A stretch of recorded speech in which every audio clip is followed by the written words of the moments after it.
Masipala weNyandeni usebenza ngokutikhandla kulungisa emabhuloho lamoshakele ngesikhathi setikhukhula. Leminye imindeni ilahlekelwe impahla lemqoka lokubende basala bangenalutho. Into eyenzekileyo apha bendiye ePasikeni. Xa seke ndabuya izindlu ziwile zimbini iflat noronta. Njengoba ziwile ziwa kusheka ke ngoku irontanyana osihlala kuwo besingamsebenzisi. So sithuthele kuye ke ngoku. Siwele zizindlu ezimbini kwelikhaya ngoku siyasokola. Sicela uHulumende ukuba asincede.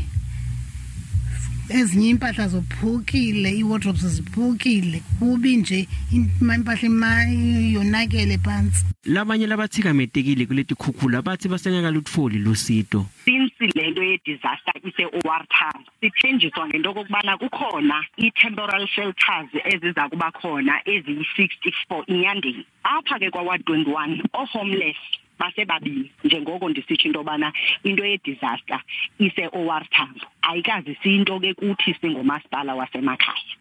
Imindeni lemibili kuLendzawo isele ingenayo indzawo yokufihla inhloko. Leminye imindeni lengetulu kwemashumi lasitfupha nayo itikametekile kuletikhukhula.